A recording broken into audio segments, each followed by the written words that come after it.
ও মা, তুমি আমারে তাড়াই দিচ্ছ। তোমার বুঝি আমার জন্য কষ্ট হচ্ছে না?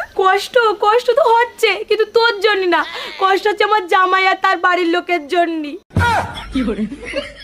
ওরা খুব ভালো মানুষ, আর তুই যা যন্ত্র পিস, ওরা কি করে থাকবে কে জানে।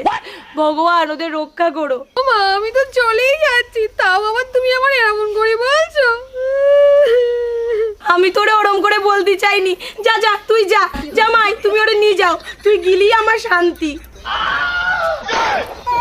চলেই তো যাচ্ছি মা, যাওয়ার সময় অন্তত তুমি আমার এমন করে বলো না। চলে যা তুই, চলে যা তুই, অন্তত আর এই বাড়িতে ফিরে আসিস রে মা। যা যা তুই যা। দেখলে তো, আমার মা আমার একটুও ভালোবাসে না। ঠিক আছে মা, চলে যাচ্ছি, তুমি ভালো থেকো।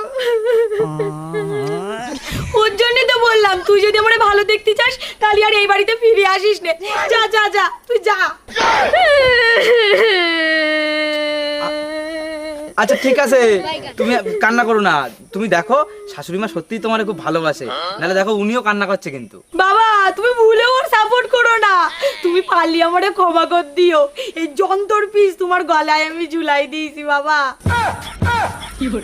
পারলি আমারে ক্ষমা করো বাবা। কি বললি? বাবা শুধু তোমার কাছে না, তোমার বাবা মার কাছে আমি ক্ষমা চাচ্ছি। যা যন্ত্র পিস তোমাদের বাড়ি আমি পাঠাচ্ছি, তোমার বাবা মার জীবন পুরো ছাড়কার করে দেবে। ভগবান পারলে তুমি আমারে ক্ষমা কর দিও। ও মা, তা আমার বাবা কই? বাবারই তো দেখছি না, আমার বাবাটা কোথায় গেল? তোর বাবা তো সে কোন সকালবেলা মন্দিরে গেছে।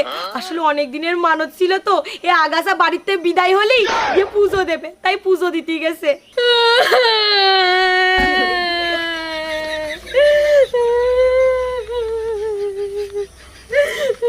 তোমাদের বাড়ি আর কখনো আসবো না।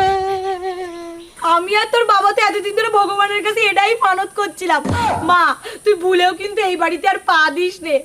ভগবান তুমি মুখ তুলে দেখাইছো, ভগবান তুমি সত্যি আছো ভগবান।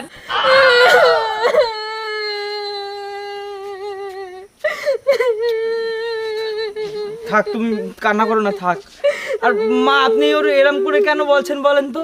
বাবা তুমি ওর কান্না দেখে গলে যেও না, তুমি একটা বার ওরে নিয়ে যাও, তারপরে তুমি বুঝতে পারবা ও কি যন্ত্র পিস। তোমারে কি বলবো বাবা, এই আগাছার সাথে সংসার করা যায় না বাবা। নাও তুমি নিয়ে যাচ্ছ, নিয়ে যাও তো, নিয়ে যাও। ও মা, আমার দাদু আর ঠাম্মা কই মা? ওরাও কি মন্দিরে গেছে? তোর দাদু ঠাম্মা মন্দিরে যাবে কেন? তুই চলে যাচ্ছিস